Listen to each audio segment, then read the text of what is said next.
Okay, so last lecture पे हम लोगों ने क्या पढ़ा था, हम लोगों ने थोड़ा सा डेरिवेशन किया था और उस डेरिवेशन में हमने कुछ इंपॉर्टेंट रिलेशंस को डिराइव किया था। तो आज हम क्या करेंगे, आज हम अपने सब्जेक्ट को, जो कि सब्जेक्ट को कई नामों से जाना जाता है, जैसे मॉस भी बोलते हैं, इसे सोम भी बोलते हैं, ये दो MOM भी बोलते हैं।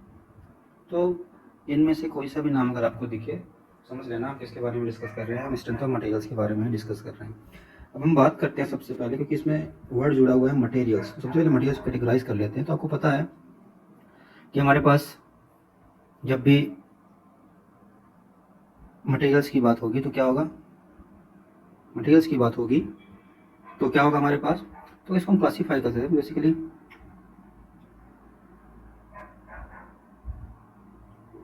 इन ब्रॉड सेंस हम पहले मटेरियल्स की बात कर लेते हैं।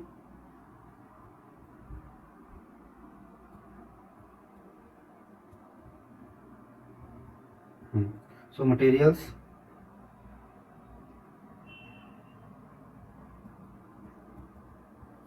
तो अगर आप इसे ब्रॉडली कैटेगराइज करते हो तो क्या करते हो आप, solid material, liquid material and gases. ठीक है, सॉलिड, लिक्विड एंड गैसेस। आप चाहो तो इसको लिक्विड कर सकते हो, लिक्विड एंड गैसेस। अगर आप सॉलिड्स की बात आती है तो सॉलिड्स में हमारे पास क्या होता है, दो कैटेगरीज हो जाती हैं। एक हमारा होता है रिजिड सॉलिड और दूसरा होता है डिफॉर्मेबल सॉलिड।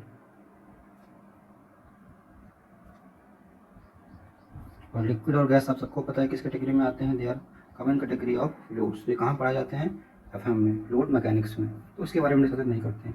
अब ये जो रिजिड सॉलिड है, ये हम कहाँ पे पढ़ते हैं, रिजिड सॉलिड की पढ़ती है इंजीनियरिंग मैकेनिक्स में। कहाँ पे, इंजीनियरिंग मैकेनिक्स में। और इस डिफॉर्मेबल सॉलिड है उसकी स्टडी कहाँ पे करते हैं हम, यहाँ पे, दैट इज मॉस में, या बोलो मैकेनिक्स ऑफ मटेरियल्स में बोल दो, या स्ट्रेंथ ऑफ मटेरियल्स में बोल दो, आपके ऊपर है बाकी सारी चीज़ें। सो एक चीज़ हमें क्लियर रखनी है कि जब भी हम स्ट्रेंथ ऑफ मटेरियल्स की स्टडी करते हैं तो basically we are studying about the mechanics of deformable bodies. What we are studying about the, we are studying about the, we are studying about the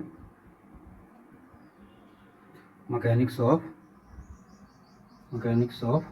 deformable bodies in mass. इस चीज़ को आपको याद रखना है कि हम जब भी स्टडी करेंगे मॉस में किसी भी बॉडी की, तो वो हमेशा कैसी होगी, डिफॉर्मेबल बॉडीज। और डिफॉर्मेबल बॉडीज में भी यूजुअली कौन सी होती है, डिफॉर्मेबल सॉलिड्स होती है बेसिकली। तो आप इसको और करेक्ट कर सकते हो, we are studying mechanics of deformable solids in mass, because it is mechanics of solids, not mechanics of bodies. ठीक है, सो इस चीज़ को याद रखना है। सो यहाँ से तो स्टार्ट कर दिया हमने, अब हमें डिफॉर्मेबल सॉलिड्स की स्टडी करना है। तो बेसिकली डिफॉर्मेबल सॉलिड की जब भी बात आएगी तो उसमें प्रॉब्लम्स क्या आएंगे हमारे पास, डिफॉर्मेबल बॉडीज एक्चुअली उसकी स्टडी की क्यों जाती है। तो आपको एक चीज़ बहुत अच्छे से क्लियर होनी चाहिए कि डिफॉर्मेबल बॉडीज़ में कुछ टर्म्स होते हैं जो कि बहुत ज़्यादा इंपॉर्टेंट होते हैं, इसीलिए उसकी एनालिसिस की जाती है। क्योंकि अगर हम उन चीज़ों को इग्नोर करते हैं तो हमारे पास बहुत सारे प्रैक्टिकल इम्प्लीकेशंस, प्रैक्टिकल हैजार्डस और बहुत सारी कंडीशंस ओवरलुक हो जाती हैं अगर हम उन चीज़ों को इग्नोर करेंगे। और इनमें सबसे इंपॉर्टेंट जो टर्म्स होते हैं वो होते हैं स्ट्रेस एंड स्ट्रेन। क्या होते हैं हमारे पास, stresses and strains.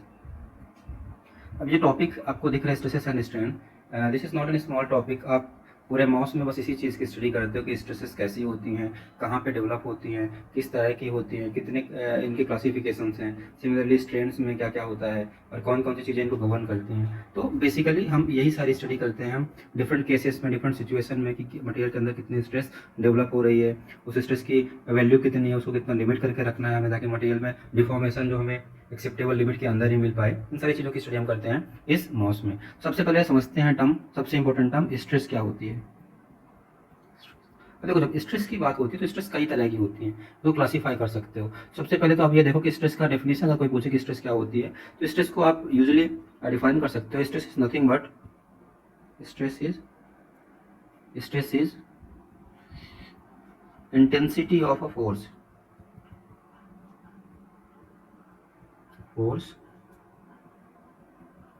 Applied on a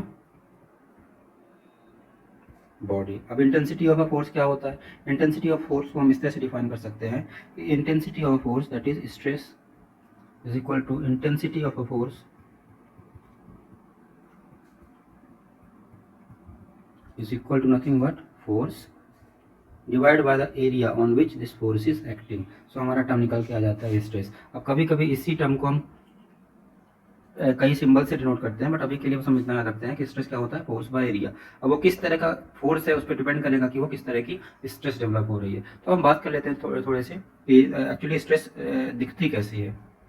तो अगर इसको भी ब्रॉडली हम इसको जस्टिफाई भी करेंगे, सपोज हमारे पास कोई भी सिंपल सी सिलेंडरिकल क्रॉस सेक्शन की बॉडी है। अब इस पर क्या हुआ, हमने दोनों एक्सियल डायरेक्शन में हमने इसके एक्चुअली बेसिकली बोलो तो इसके एक्सियल डायरेक्शन में हमने क्या लगा दिया, फोर्स अप्लाई कर दिया। फोर्स अप्लाई कर दिया, इसका क्रॉस सेक्शन कितना ले लेंगे, इसका क्रॉस सेक्शन सपोज हमने जूम किया है, the cross section is A naught. अब क्या होगा, the moment you are applying a force on this particular body of suppose any length L, तो क्या होगा, जैसे आप फोर्स अप्लाई करोगे तो बॉडी में क्या डेवलप होगा, एक रेसिस्टेंस डेवलप होगा। क्योंकि फोर्स क्या ट्राई करेगा, ये फोर्स ट्राई करेगा कि इस बॉडी को मैं डिफॉर्म कर दूं, इसके लेंथ इंक्रीज या डिक्रीज कर दूं। उससे क्या होगा, हमारे बॉडी के जो पार्टिकल्स हैं वो पार्टिकल्स एक रेसिस्टेंस ऑफर करेंगे इस फोर्स के against, because the particles are not willing to deform them, या बोलो तो particles are not willing to move away from each other, that's why they will be exerting a resistance force inside this particular body. अब ये दिखता कैसे है force, ये कैसे करेंगे, तो दिखता कुछ नहीं है, बिकॉज स्ट्रेस इतनी कॉम्प्लिकेटेड चीज होती है कि हम इसमें ऐसा कुछ बोल नहीं सकते कि हमें दिखेगी। बट सपोज हमने कि क्रॉस सेक्शन ले लिया, कहीं पे भी आप ले सकते हो, सपोज हमने क्रॉस सेक्शन ले लिया और हमने अपनी बॉडी को फिर से बनाया, सपोज हमने बॉडी को बनाया, देखो हाफ पोर्शन ऑफ बॉडी तो कुछ इस तरह से हो गई, this is the half portion of the body जिसपे यहाँ पे फोर्स कर रहा होगा। उसके बाद हाफ पोर्शन को हम इधर बना देते हैं, सेम बॉडी है, उसके हाफ पोर्शन को हमने इधर बना दिया और ये फोर्स लगा दिया। अब हमारे पास जो क्रॉस सेक्शन हमने लिया बेसिकली वो ये क्रॉस सेक्शन है, ये क्रॉस सेक्शन है, ये क्रॉस सेक्शन है। तो अगर आप इसको जब जूम करके देखोगे तो क्या होगा, मैंने बोला कि जब भी आप किसी बॉडी पे फोर्स होगा तो उसमें इंटरनल रेसिस्टेंस डेवलप होगा। तो this is nothing but the internal resistance. अगर एक एफ इधर लग रहा है, एक इधर एफ लग रहा है, क्योंकि दोनों की वैल्यू इक्वल होनी चाहिए, तभी तो बॉडी हमारी इक्विलिब्रियम में रहेगी, बॉडी मूव तो करनी नहीं लगती, that's why the force must be F, internal resisting force. अब ये जो इंटरनल रेसिस्टिंग फोर्स होता है, इसी को जब हम इसकी इंटेंसिटी को मेजर करते हैं, that is force by area, तो हमें क्या दे देता है, स्ट्रेस। इसी को बोला जाता है, अगर आप अच्छे से डिफाइन करते हो स्ट्रेस को तो क्या निकल के आएगा इससे हमारे पास, stress is internal resistance, internal resistance developed per unit area for a force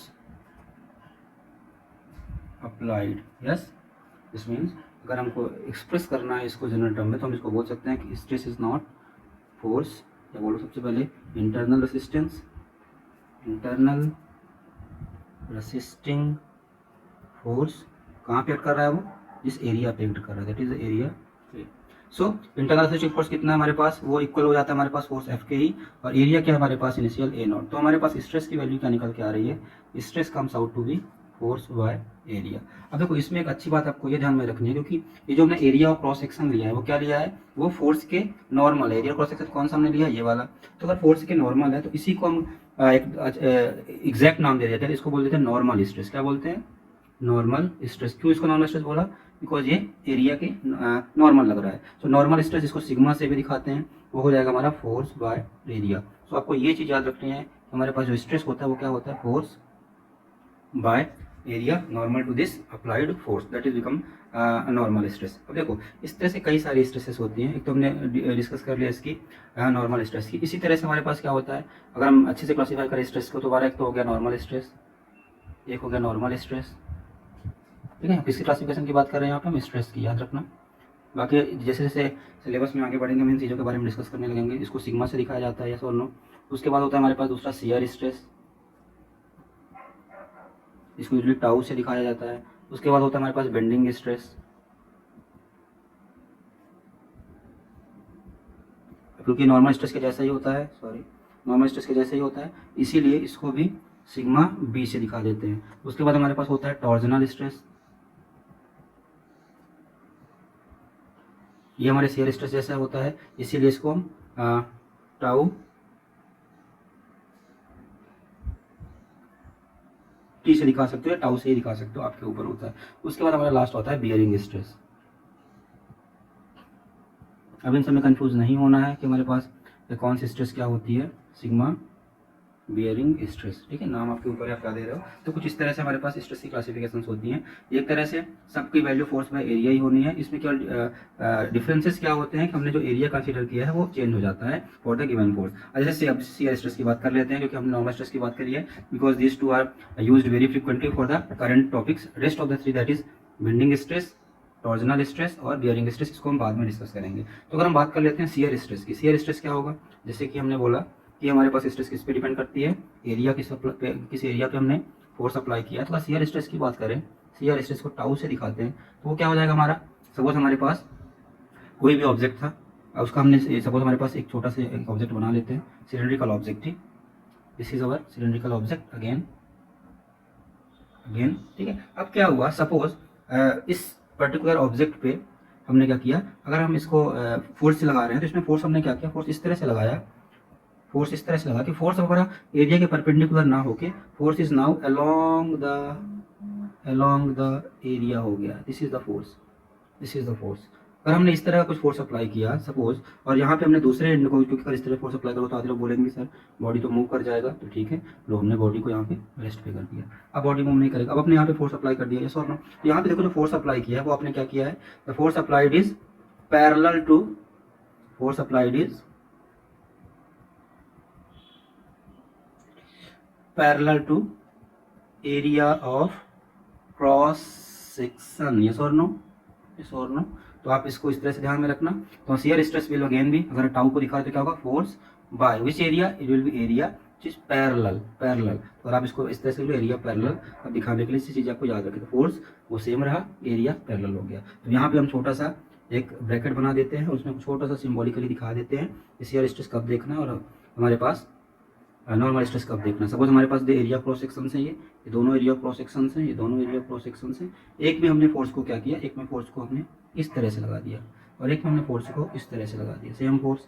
तो ये क्या देगा हमारे पास, ये देगा हमारे पास sigma normal by force by A naught. Suppose मान लेते हैं कि इसका एरिया कितना है, ए नॉट, इसका एरिया भी कितना है, ए है, ए नॉट भी मान सकते हो आप, मैं इसको हमने ए मान लिया, जैसे कि आप कंफ्यूजन ना हो। तो टाउ कितना हो जाएगा, फोर्स बाय ए, ठीक है। देखो दोनों में डिफरेंस क्या है, कोई डिफरेंस नहीं है, इसको थोड़ा सा हटा के, या तो आई होप कि this is clear to everyone. कब हमारे पास नॉर्मल स्ट्रेस बोलेंगे उसको, कब उसको शियर स्ट्रेस बोलेंगे, याद रखना। फोर्स यहाँ पे क्या होता है, parallel to cross sectional area act करता है। सो ये हमारे पास हो गई स्ट्रेस की बात, और उसके बाद हमने बात की नॉर्मल स्ट्रेस की, और अब हमने बात कर ली शियर स्ट्रेस की। तो याद रखना शियर स्ट्रेस और नॉर्मल स्ट्रेस, आप इसको लिख सकते हो, ये this implies shear stress tau is equal to force by area parallel to the force, ठीक है। आप इसको ब्रैकेट में बंद कर लो।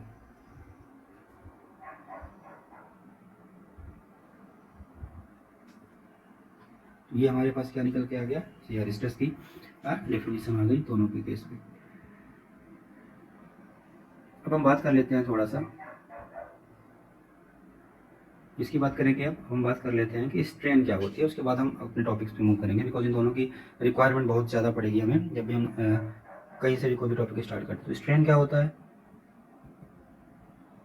स्ट्रेन, अब स्ट्रेन का बेसिकली आप इस तरह से समझो स्ट्रेन को, अगर आपने किसी भी बॉडी पे अगर फोर्स लगाया है, किसी बॉडी पे सपोज कोई बॉडी है, उस पर अगर आपने फोर्स यहाँ पे अप्लाई किया है और उसकी इनिशियल लेंथ सपोज एल थी, तो क्या होगा, जब आप फोर्स लगा के इस बॉडी को रिफॉर्म करने का ट्राई करते हो, तो एक मोमेंट आता है जब इस बॉडी की जो लेंथ होती है वो चेंज हो जाती है। तो लेंथ सपोज हमारे पास एल थी, now the body length has increased. अब ये हो सकता है कि दोनों साइड से बढ़े, तो आप ले सकते हो दोनों साइड से, बट मैं यहाँ पे एक साइड दिखा रहा हूँ कि टोटल हम कंसिडर कर रहे हैं कि दोनों साइड का मिलाकर हमने एक साइड कर दिया है, तो अभी इंक्रीमेंट हुआ है लेंथ में। तो यहाँ पे फोर्स तो था ही पहले से, यहाँ पे अभी भी फोर्स एक्ट कर रहा है, बट उस फोर्स ने क्या किया, फोर्स ने जो लेंथ एल थी अब उसको डेल्टा एल से चेंज कर दिया। तो अगर हम स्ट्रेन की बात करते हैं, तो स्ट्रेन क्या हो जाएगा हमारे पास, strain is nothing but, strain is the ratio of change in length to the original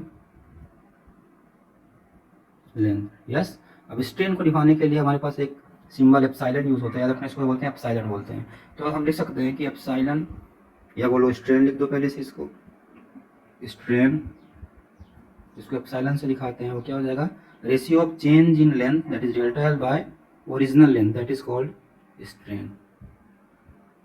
ठीक है। अब स्ट्रेन में भी मैं फिर से आऊंगा कि स्पेसिफिकली इसको क्यों बोल रहे हैं, क्या बोल रहे हैं। अब स्ट्रेन में भी आपको स्पेसिफिकली टर्म यूज करना है तो फिर से हम करेंगे, हम इसको बोलेंगे नॉर्मल स्ट्रेन। क्या बोलेंगे, नॉर्मल स्ट्रेन। तो यूजुअली नॉर्मल स्ट्रेन को एप्सिलॉन से दिखाया जाता है। और नॉर्मल स्ट्रेन क्यों बोल रहे हैं सबको पता है, बिकॉज फोर्स कैसे एक्ट कर रहा है, फोर्स एक्ट कर रहा है हमारा एरिया के परपेंडिकुलर, इसीलिए इसको हम बोल रहे हैं नॉर्मल स्ट्रेन। तो अगर आप स्ट्रेन के लिए यूज करते हैं तो दो सिंबल्स यूज होते हैं बेसिकली, या तो एप्सिलॉन यूज करते हैं अगर हमारे पास नॉर्मल स्ट्रेन है तो, अगर नॉर्मल स्ट्रेन नहीं है दूसरे स्ट्रेन की बात करेंगे तो हम गामा का टर्म यूज करते हैं। दोनों का अपना अपना रेलिवेंस है। तो यहाँ पे भी कर लो अभी स्ट्रेन ही, उसके बाद हम जब हमने इसको नाम दिया कि नॉर्मल स्ट्रेन, तब आप इस सिंबल को याद रखना कि हम एप्सिलॉन यूज करते हैं। अभी तो नॉर्मल स्ट्रेन हो गया, नॉर्मल स्ट्रेन तो हमें समझ में आ गया कि sir delta L by L not होता है। अब नॉर्मल स्ट्रेन के बाद हम क्या बात करेंगे, हम नॉर्मल स्ट्रेन के बाद बात करेंगे कि हमारे पास शियर स्ट्रेन क्या होता है। जैसे हमने क्या बात की, नॉर्मल स्ट्रेस की बात की, यस, नॉर्मल स्ट्रेस की बात की, वो सिग्मा से दिखाया।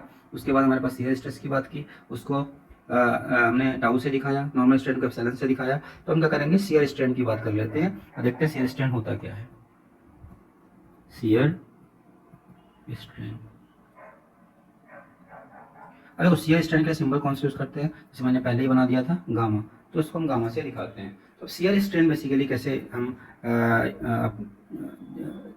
एक्सप्लेन करते हैं शियर स्ट्रेन को, या बोलो शियर स्ट्रेन को कैसे डिफाइन करते हैं बेसिकली, उसके लिए हमारे पास क्या होता है, जो हम शियर स्ट्रेस का रेलिवेंस या शियर स्ट्रेस की हेल्प लेते हैं। तो क्या होगा हमारे पास, चलो एक बॉडी में तो हमने नॉर्मल फोर्स लगाया तो डिफॉर्मेशन हो गया। अब क्या है हमारे पास, देखो सेम बॉडी हम लेते हैं, जैसे हमने शियर स्ट्रेस के केस में क्रॉस सेक्शन लिया था कुछ इस तरह का, तो सपोज हमारे पास कुछ इस तरह की बॉडी थी, जो पहले क्या था, इस तरह का हमारे पास उसका क्रॉस सेक्शन था। इसको छोटा सा मैं आपको और अच्छे से बना के दिखा देता हूँ सबसे पहले कैसे होता है, फिर ये कहाँ से आता है, जैसे क्योंकि बाद में हमें इसका काफ़ी यूज़ करना है तो आप लोगों की चीज़ें दिखनी चाहिए।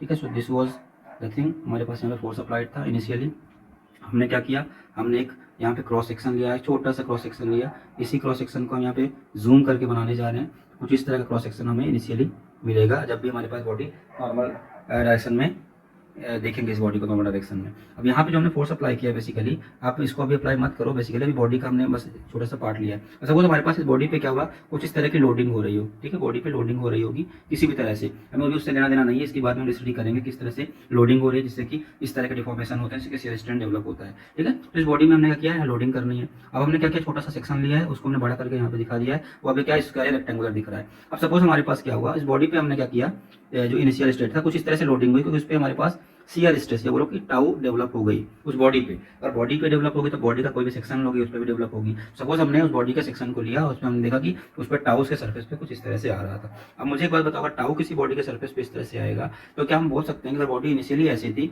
तो बॉडी में क्या होगा, बॉडी में होगा डिफॉर्मेशन। इनिशियली क्या थी हमारे पास, body was like this rectangular.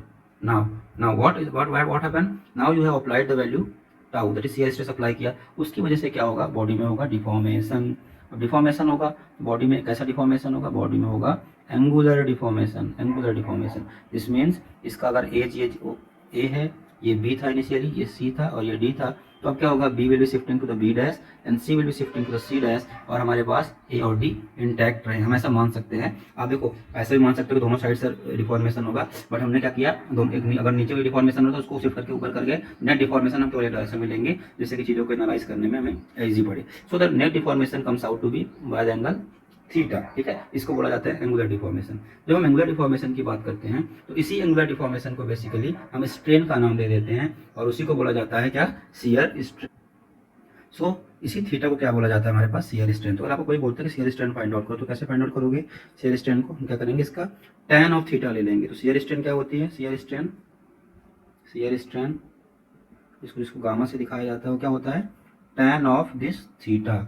tan theta निकालो किससे, सपोज हमारे पास 90 डिग्री था तो tan थीटा निकालो, कैसे आया tan थीटा, अगर हमारे पास BB डैश हो जाएगा, ये BB dash divide by AB, सो ये हमारे पास क्या निकल के आ जाएगा, शियर स्ट्रेन। तो याद रखना हमारे पास जो इनिशियल लोकेशन होगा, अगर वो डिफॉर्म होकर एक पर्टिकुलर लोकेशन पे शिफ्ट हो, तो जितने एंगल से वो डिफॉर्म होगा उसको निकालने का तरीका कौन देता है हमें, शियर स्ट्रेन। तो याद रखना शियर स्ट्रेन का formula, it is nothing but the angular deformation on the application of some force which is acting parallel to the surface of the body. ठीक है, तो अगर आपको एक्सप्लेन करने को कोई बोले तो क्या बोल दोगे?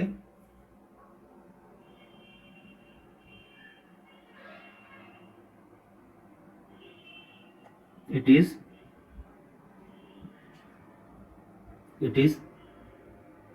रेशियो ऑफ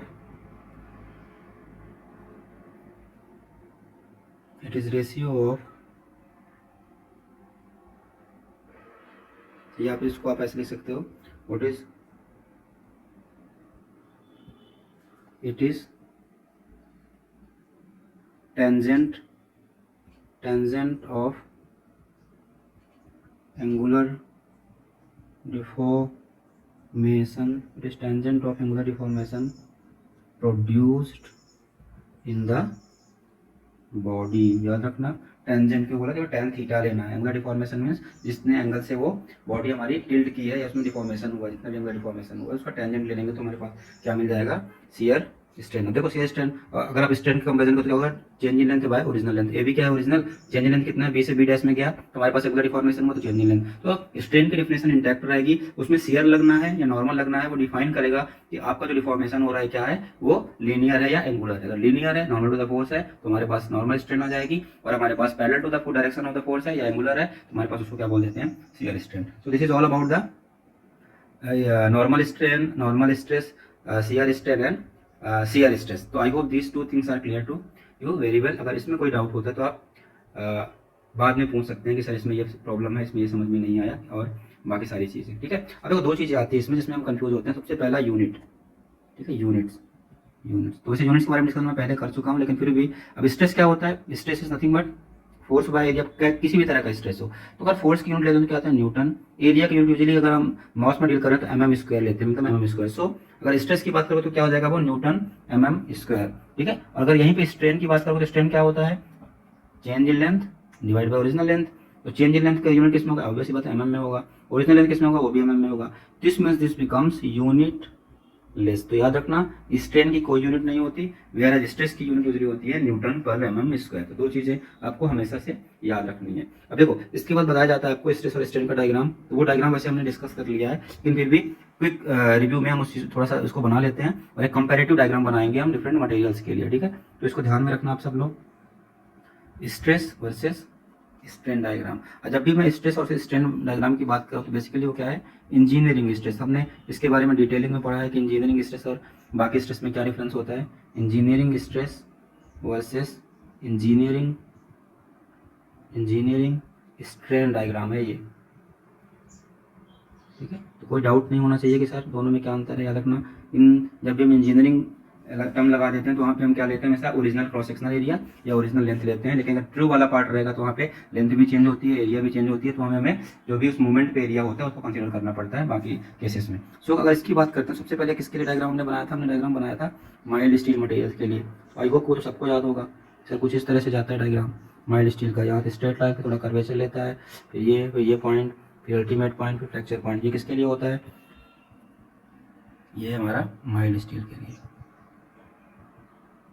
ठीक है, इसी में फिर हमने थोड़ा सा स्टडी की थी बाकी मटेरियल्स की भी, बट हम उतना डिटेल में नहीं करते हैं। बस आज हम क्या करेंगे, थोड़ा सा इसी स्टील में हम कार्बन के परसेंटेज को चेंज करके देखेंगे क्या चीज़ें कैसे होती हैं। ठीक है, तो this is about engineering stress और स्ट्रेन कर फॉर द माइल्ड स्टील। अब चलो इसमें क्या करते हैं, कार्बन के परसेंटेज को वेरी करते हैं। अगर आपने स्टील में ही कार्बन के परसेंटेज को वेरी कर दिया तो क्या क्या हमारे पास ग्राफ्स मिलते हैं, आप बस वो देख लो। अब क्या होगा, अगर हमारे पास हमने सपोज हमारे पास माइल्ड स्टील था, अब हमने क्या किया, माइल्ड स्टील में क्या होता है यूजुअली हमारे पास कार्बन का परसेंटेज कितना होता है? Approximate 0.3% carbon. ठीक है, 0.3% कार्बन हमने मान लिया। अगर हमने कार्बन का परसेंटेज बढ़ाया तो क्या होगा, हमारे पास जो कर्व मिलेगा कुछ इस तरह से जाएगा। देखो यहाँ से स्टार्टिंग से लेके हमारा जो प्रोपोर्शनल लिमिट तक है, यूजुअली उस कर्व में कोई चेंज नहीं होगा। उसके बाद से जो हमारे पास कर्व आता है उसमें चेंजेस होने लगते हैं। सबसे ज़्यादा सिग्निफिकेंट चेंजेस कहाँ पे आते हैं? यील्ड पॉइंट पे। उसका रीजन क्या है, जैसे आप कार्बन का परसेंटेज ऐड करते हो तो हमारे पास जो स्टील है उसका ग्रेड चेंज हो जाता है, उसकी हार्डनेस चेंज हो जाती है, इसीलिए यील्ड पॉइंट हमारा शिफ्ट करने लगता है। तो अगर हम इसको थोड़ा सा ग्राफ को ड्रॉ करते हैं बेसिकली अच्छे से, कुछ इस तरह से जाएगा।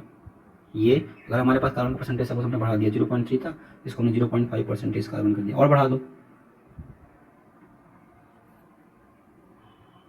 देखो ना यील्ड पॉइंट सब में बढ़ रहा है, ध्यान में रखना। ये सपोज 0.7% कार्बन, ठीक है। सिमिलरली अगर आप कार्बन का परसेंटेज घटाओगे तो आपको सबको पता है कि कार्बन घटाने पे क्या चीज़ें होंगी, ठीक है। और कार्बन परसेंटेज आप घटा रहे हो तो ऑब्वियस सी बात है कर्व तो हमारा सेम फॉलो होगा, ठीक है। कर्व तो हमारा सेम फॉलो होगा। सपोज हमारे पास अभी क्या है, कर्व हमारे पास कुछ इस तरह से, अब देखो इसमें क्या है, कई सारे पॉइंट्स हैं वैसे तो कुछ इस तरह से चलेगा, कुछ इस तरह से हमारे पास वो बेंड करके फिर ये निकल जाएगा। इसमें क्या कार्बन का परसेंटेज और कम होगा, 0.2% कार्बन। याद रखना, बाकी सारी चीज़ें एज इट इज सेम रहेंगी। हमारे पास जो डिफॉर्मेशन होगा, जहाँ से कर्व का वेरिएशन स्टार्ट होगा, वो कुछ इस तरह से होगा। इस प्लॉट को हम सेम रखते हैं, इसे अप्रोक्सीमेटली सेम। अब ऐसा क्यों हो रहा है, बिकॉज ये थीटा, थीटा क्या होता है यूजुअली हमारे पास क्या दिखाता है, ये यंग्स मॉडुलस दिखाता है, यंग्स मॉडुलस दिखाता है। और आप किसी भी मटेरियल को फिक्स कर देते हो, जैसे हमने स्टील फिक्स कर दिया तो उसका यंग्स मॉडुलस कांस्टेंट हो जाता है, ठीक है। अगर आप मटेरियल चेंज करोगे तो ई की वैल्यू चेंज होगी, अगर मटेरियल चेंज नहीं करोगे तो ई की वैल्यू हमेशा कांस्टेंट रहेगी। अब देखो इसमें दो चीज़ें होती है, इसमें कन्फ्यूजन होता है बच्चों को कि सर आपने बात की यंग्स मॉडुलस की, तो Young's modulus for a material is constant, Young's modulus for a material is constant. This implies E value for all kinds of steel will be same. This implies slope of stress versus strain curve for all steels will remain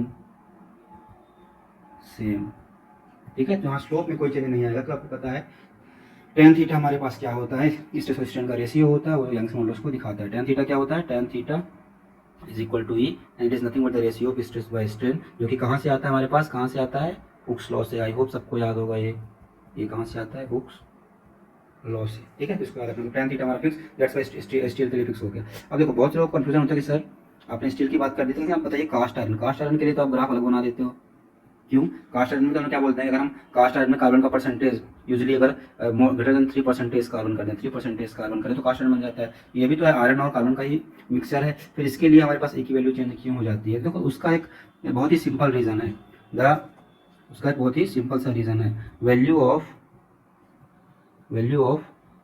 E for cast iron is different from that of steel, cause cast iron is all a different material, different material than steel. कैसे different material हो गया?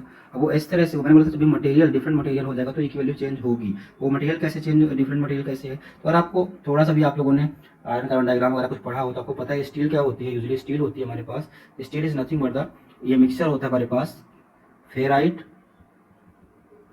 Plus pearlite, ठीक है। Ferrite plus pearlite, जितना भी steel है सब ferrite plus pearlite होता है। बट कास्ट आयरन क्या है, कास्ट आयरन है हमारे पास सीमेंटाइट प्लस परलाइट, ठीक है। तो यहाँ पे क्या आ गया, यहाँ पे आ गया हमारे पास chemical changes in microstructure, since steel and cast iron are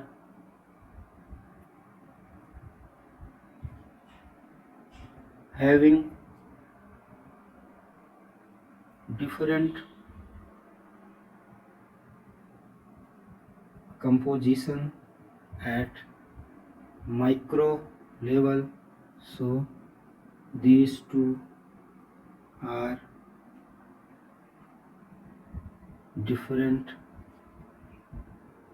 materials, ठीक है। अब इसको ऐसे बोल सकते हो, different phases are present having different chemical composition, बोल सकते हो chemical composition at micro level, so this two are different materials. याद रखना स्टील और कास्ट आयरन सेम नहीं होते हैं, दोनों की माइक्रो लेवल पे कंपोजिशन क्या होती है, अलग होती है, ठीक है। इसको आप लिख सकते हो, ये क्या है हमारे पास माइक्रो कॉन्स्टिट्यूएंट्स, ठीक है, ये भी हमारा क्या है, माइक्रो कॉन्स्टिट्यूएंट्स, किसमें,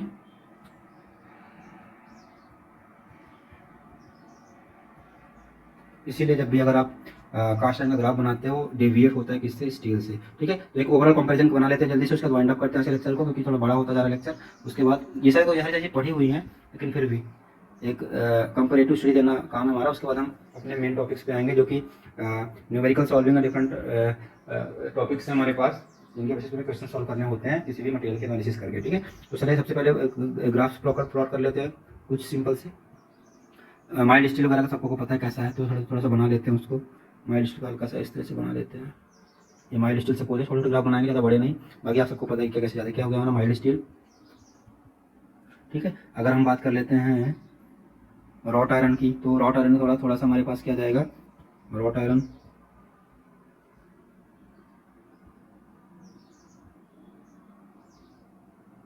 ये रॉट आयरन हो गया, रॉट आयरन। आप अगर ऐसे ही बनाना है आपको, तो आप कास्ट आयरन के बना सकते हो। तो याद रखना कुछ स्ट्रेट्स होते हैं, कुछ नीचे, अगर कास्ट आयरन थोड़ा सा नीचे आ जाता है, बल्कि this is cast iron. Wrought iron थोड़ा हार्ड होता है कास्ट आयरन से, दैट्स वाई ग्राफ भी थोड़ा सा ऊपर है। अब ये आप बना सकते हो, दोनों का लगभग थीटा सेम रहता है, आप बोल सकते हो, बट स्टील से तो अलग ही रहता है। उसके बाद कास्ट एल्यूमिनियम लोगे, तो कास्ट एल्यूमिनियम का थोड़ा सा और ग्राफ आएगा।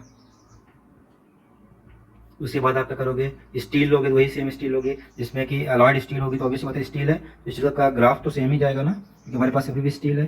ग्राफ तो हम सेम रखेंगे कुछ पॉइंट तक, उसके बाद हम कुछ इस तरह से कर देंगे। तो ये हमारे पास अब स्टील है, तो थोड़ा सा, एक मिनट, हल्का सा कर्वेचर भी तो रहना चाहिए, हाँ ऐसे कर दो। तो ये हमारे पास क्या बन गया, हमारे पास इसको बोल सकते हैं एलॉय स्टील।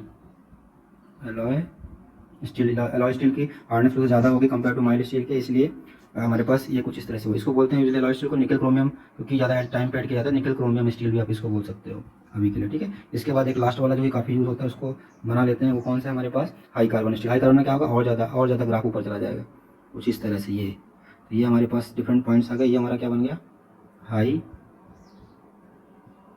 Carbon steel. तो याद रखना आपको, ये बस देखना है कि स्टील्स में क्या होता है, स्टील्स में स्लोप सेम होता है, मगर मटेरियल चेंज करोगे तभी जाके हमारे पास स्लोप डिफरेंट होगा। अब आगे सबका आपको स्लोप यहाँ पे दिख रहा है कि किसका कैसे होता है। So these are basically graphs और डिफरेंट मटेरियल्स। बाकी अगर आपको बनाना है और छोटे जल्दी से प्लॉट में जल्दी से बना देते हैं। ये तो हमारे पास कंपेरिजन के फॉर्म में हो गया। एक छोटा सा एक प्लॉट और बना देते हैं, जिसमें हम किसी बात करेंगे रबर्स की। तो अगर देखो रबर में भी, रबर क्या हमारे पास पॉलीमर है, तो उसमें भी हमारे पास हार्डनेस डिफर करती रहती है। तो अगर हार्ड रबर बनाओगे कुछ इस तरह से बनता है, हार्ड रबर। सॉफ्ट रबर बनाओगे तो कुछ इस तरह से प्लॉट जाएगा, कुछ इस तरह से, ठीक है। ये हमारे पास रबर का प्लॉट हो गया, ये रबर का प्लॉट हो गया। बाकी मैंने आपको एक ब्रॉड व्यू में बताया था कि कैसे क्या होता है, ठीक है। उसको याद रखना, कौन सा वाला प्लॉट, ये वाला प्लॉट लास्ट का, सिग्मा ग्राफ। किसके किसके लिए, सेरामिक्स, पॉलीमर्स एंड मेटल्स के लिए। तो सेरामिक्स का कैसे होगा, सेरामिक्स का सबसे टॉप ऊंचा जाएगा, सबसे ऊंचा। ये है सेरामिक, तो उसके बाद आएगा हमारे पास ये होगा मेटल। ये क्या है हमारे पास, सेरामिक। मेटल कैसे जाएगा, मेटल का थोड़ा सा उससे नीचे रहेगा स्लोप, है ना, स्ट्रेट लाइन है, टेढ़ा मत कर देना। ये हमारे पास मेटल आ गया। और पॉलीमर की बात करोगे तो पॉलीमर इससे भी थोड़ा सा डाउन साइड रहेगा, क्योंकि पॉलीमर की स्ट्रेंथ उतनी नहीं होती। This is polymer. ये तीन क्लासिफिकेशन होता है मटेरियल के, इंजीनियरिंग मटेरियल के, सिरामिक्स, मेटल्स एंड पॉलीमर्स। ये आपका स्ट्रेस वर्सेस स्ट्रेन का डायग्राम है। सो आज के लिए इतना ही करते हैं। आप इन तीनों डायग्राम्स को अच्छे से याद रखना। और ये जो कंपैरेटिव स्टडी हमने की है स्ट्रेस वर्सेस स्ट्रेन की, बाकी हमने क्या किया, स्टील और कास्ट को डिफरेंशिएट किया, दोनों सेम नहीं होते हैं, केवल कार्बन का परसेंटेज वेरी नहीं करता है, माइक्रो लेवल पे वहाँ पे चेंजेस आते हैं। इसीलिए steel and cast and both are different material, that's why they are showing different slopes, that is E value of E, दोनों के लिए अलग अलग होता है। बाकी मैंने आपको वैल्यूज बता ही रखी हैं कितनी कितनी होती हैं हमारे पास। माइल्ड स्टील की बात करोगे तो ये 210 के आसपास होती है। कास्ट आयरन की बात कर लोगे तो क्या हो जाएगा, उससे थोड़ा सा कम हो जाएगी, 1/4 इतना हो जाएगी आपके पास कास्ट आयरन की, 1/3 बताया था आपको, तो अराउंड सॉरी 1/4, 1/2 करोगे तो 200, हाँ कास्ट आयरन की अप्रॉक्सीमेटली 1/2 होती है, और हमारे पास ये एल्यूमिनियम कितनी होती है, 1/3 होती है। आई होप ये चीज़ आपको याद होगी। तो ये हमारे पास ये था। उसके बाद हमने ये डिफरेंट स्टील्स को कार्बन परसेंटेज के साथ जो वैरी किया, उसके हमने प्लॉट्स किए। उसके पहले हमने देखा कि यूनिट्स क्या होती है स्ट्रेस और स्ट्रेन की। शियर स्ट्रेन क्या होती है tangent of angular deformation produce in the body, ठीक है, उसको शियर स्ट्रेन बोलते हैं। नॉर्मल स्ट्रेन क्या होती है वो हमने देख लिया। फोर्स के परपेंडिकुलर डायरेक्शन में डिफॉर्मेशन, केवल फोर्स के अलॉन्ग डिफॉर्मेशन हो रहा था इसलिए उसको हमने नॉर्मल बोला, या बोल सकते हो perpendicular to the cross sectional area हमारे पास फोर्स लग रहा था इसलिए नॉर्मल स्ट्रेन बोला। उसके बाद शियर स्ट्रेस क्या होता है, हम फोर्स के पैरेलल क्रॉस सेक्शनल एरिया के पैरेलल फोर्स लग रहा होता है शियर स्ट्रेस बोलते हैं। क्रॉस सेक्शनल एरिया का नॉर्मल लग रहा होता है तो नॉर्मल स्ट्रेस बोलते हैं। उसके बाद स्ट्रेस का क्लासिफिकेशन हमने देखा, normal stress, shear stress, bending stress, torsional stress and bearing stress. इसमें से हमने नॉर्मल और शियर स्ट्रेस को भी देखा है, बाकी चीज़ों को बाद में स्टडी करेंगे। एंड सबसे इंपॉर्टेंट हमारे पास स्ट्रेस की डेफिनेशन। स्ट्रेस क्या होता है, internal resistance developed per unit area. आपको ये याद में रखना है कि वो क्या होता है, एक इंटरनल रेसिस्टेंस होता है जो कि जब उसको एरिया से डिवाइड कर देते हैं तो स्ट्रेस बन जाता है, उसी को बोलते हैं इंटेंसिटी ऑफ अ फोर्स, ठीक है, जो कि हमने यहाँ पे स्टडी किया। So I hope this basic things are clear to you. अब यहाँ से एडवांस लेवल पे हम इसके बाद किस तरह से एनालिसिस करते हैं बॉडीज की based on all these things, उसके में स्टडी करेंगे अगले लेक्चर में। आज के लिए यहीं पे वाइंड अप करते हैं। I hope these things are clear to you. So कल मिलते हैं अगले लेक्चर के साथ। Thank you everyone, bye.